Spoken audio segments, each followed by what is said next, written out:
Hey everyone, it's Robin, RS Island Crafts, and welcome to my studio. Today I'm going to show you how to add sleeves to the back of your mini quilts so that you can just hang it on the wall with a dowel rod and either a thumbtack or a nail. I don't have a dowel rod, so I just went ahead and I taped a couple of pencils together just to give you an idea of how this looks. I've seen these called a variety of things: hanging sleeves, corner sleeves, mounting sleeves. Basically, we're just going to put two corner pieces of fabric here so that we can hang our little mini quilts by either a thumbtack or a nail in the wall. I've been hanging my mini quilts lately with this Gorilla Glue mounting putty, and I find that this works really well for me. But if you don't want to use something like this because you're worried about your walls, whether they're painted or they have wallpaper or something, or you just have a little bit of a larger mini quilt that you don't think it's going to be held up by this, these actually hold up to 2 pounds, so they work really well for me. I haven't had any problems with them. But I have also made many mini quilts using the corner sleeve technique and hanging them this way. This works really well, especially if you already have a little nail in the wall from a previous painting or picture or something. Then you can go ahead and hang your mini quilt up there, and if you want to change it out for the seasons, you can go ahead and take this one off and put the next one on, and you don't have to worry about trying to put anything through the corners. Some people put straight pins or thumbtacks in the corners of their quilts, but then they can leave a large hole that don't come out.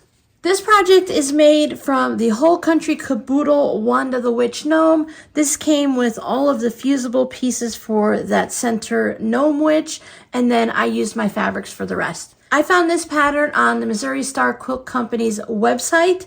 I do have an affiliate link down below in the description box, and if you click through my link and purchase over $50 in product, there are some exclusions. As always, you may be able to receive a 20% discount on the items you purchase. When you use the affiliate links, that helps support me and this channel so I can continue to work on different projects like this for you.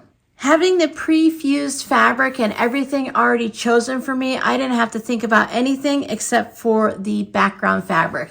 There are several different kits there like this for different gnomes throughout the months and then other projects. And I think I'm going to be making more because this was a really quick and easy project to work on and I enjoyed it a lot. Okay, let's go ahead and figure out how to put these corner pocket sleeves on our mini quilts. After I've chosen a topic for one of my videos, I like to do a little research and I check previous blog posts. I watch a bunch of YouTube videos just to see if I can find some little tips and tricks to pass on to you guys. I was looking for what size to cut the square to make our little folded corners. And the only thing I found is most people use somewhere between a 3.5-inch square and a 5-inch square. I think a lot of people use a 5-inch square just because it's a charm square and it makes it easy. I cut mine 4.5 inches.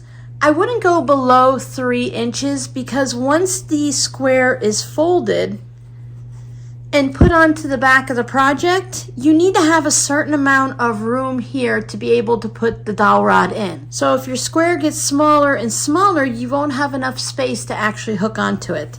And if you make it super large, then it's going to come across farther and farther on your mini quilt. Now this mini measures about 14 inches tall and 11 inches wide. So for this size, I went for a 4.5-inch square. I thought it would just be about the right size. It was a total guesswork, so I don't have a special formula for you. What you can do is you can take a piece of paper and cut it down to the size of the square you'd like.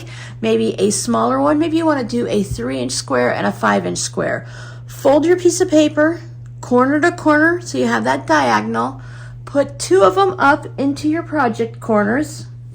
So just by folding your paper and putting it up there, you're going to be able to see where it lands.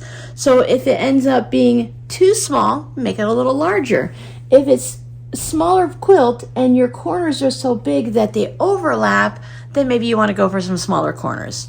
Most of the time when I've done this in the past, it's usually around the 4 to 4.5 inch, somewhere in that basic area. So here's my 4.5-inch squares. I don't have anything on the back, no interfacing, no stabilizer, no fusible fleece, no batting. There's nothing on the back. You don't really need anything, but if you feel like you want your squares to have a little bit more support, maybe if you have a longer quilt that's a little bit heavier, you can always put a little bit of an interfacing on the back just to give it that extra support. You don't want anything too thick because that's just going to add to extra bulk to the back. I'll take these to my iron and I'm just going to take from corner to corner, fold it up, and I'll give it a nice press. Now they'll be all ready to go. I chose the same fabric that I used on the back of it so that they'll just blend in. If you're making it just for your house and nobody's going to see the back and you don't really care, you can use any fabric you'd like. If you have like a leftover charm square or something, or just a piece of fabric from the front of the quilt, you can go ahead and use it to make your corners. But by using the same fabric, they're really going to blend in and they're not going to be noticeable, especially since I'm using this black and gray polka dot on the back. Flaming hot pink or orange would really stand out. So we're going to hang these on the top corner. So if your quilt's going this way, you'll put it on the top left and right. If it goes this way, you'll still put it in the top left and right. You're just going to have a longer span for your dowel rod or whatever you're using to hang it. Put a couple clips in just to hold it in place.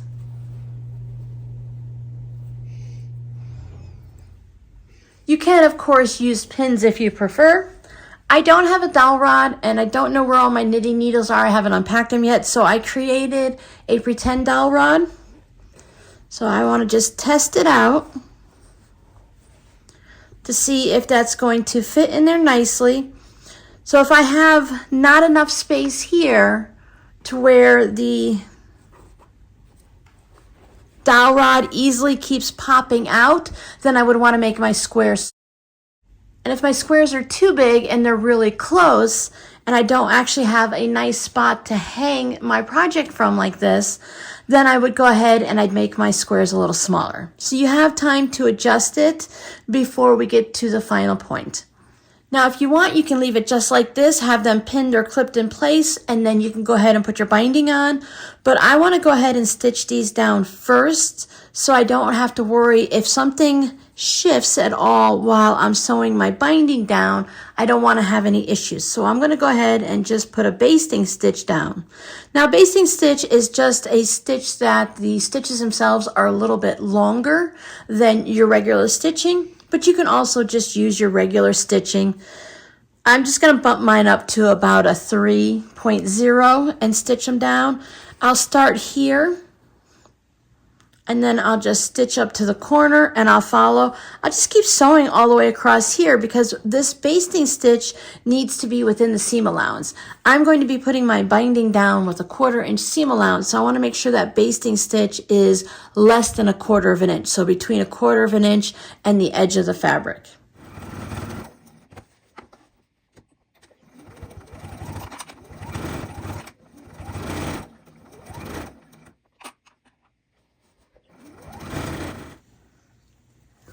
I started stitching on this side from the back, and then I realized real quick that I could not see with the black thread on the black fabric, so I just went ahead and flipped it over and I started on the other side and I just stitched along. My stitches are longer than usual, so if they actually end up past the 1/4 inch seam, I can just go ahead and take them out with a seam ripper. But everything looks good. Give it a little press so everything lays down nice and flat.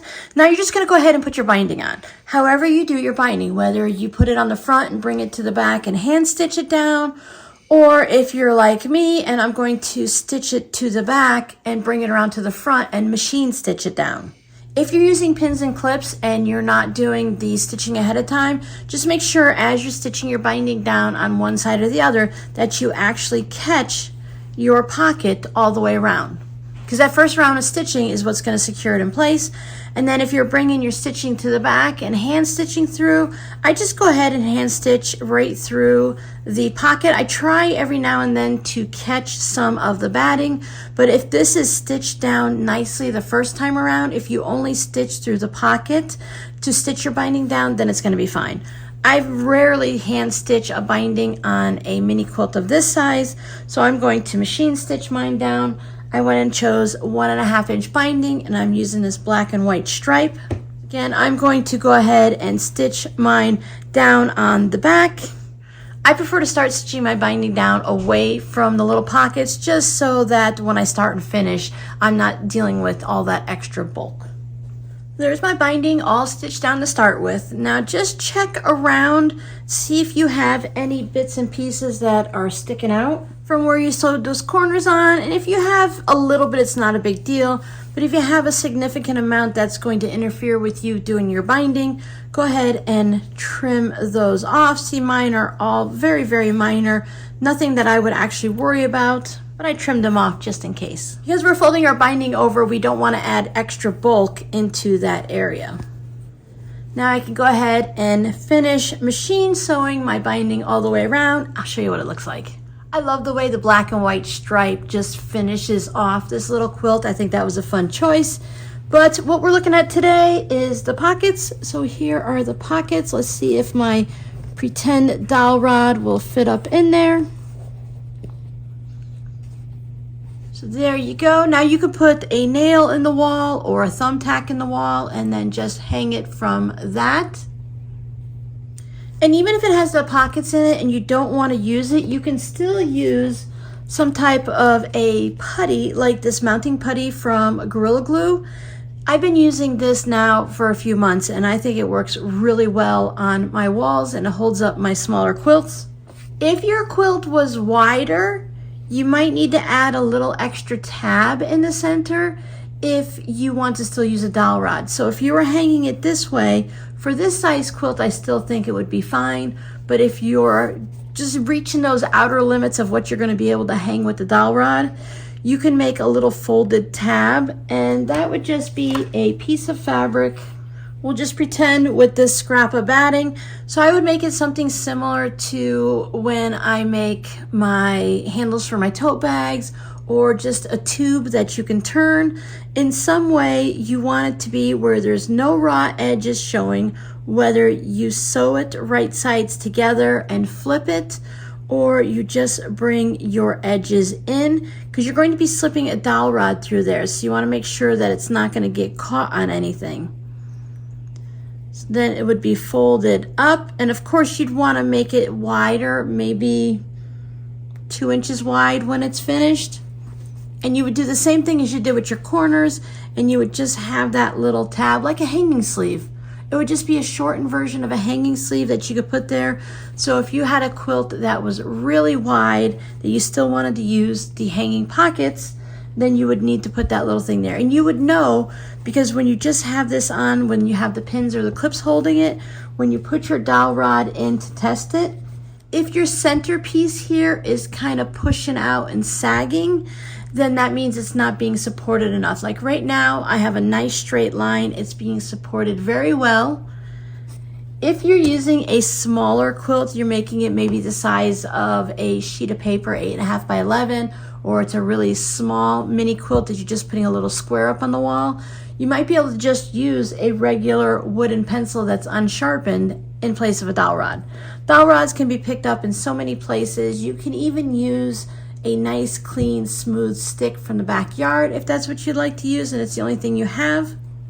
I really like using my mounting putty, and that's how I have my mini quilts hanging on the wall. So that's what I'm going to continue to use, but I might just start adding the tabs into the quilts that I put in my Etsy shop, so that if someone wants to hang it from a thumbtack or a screw or a nail or whatever they might happen to have in the wall, they can do that with some form of a dowel rod or something.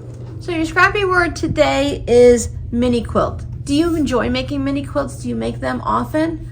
I love making a mini quilt because I can make a pattern, a design, something fun, and it doesn't have to be a big giant bed-sized quilt or a lap quilt. I can hang them up in my studio and around my house, change them out for the holidays, or if just I'm in a mood to put something new up.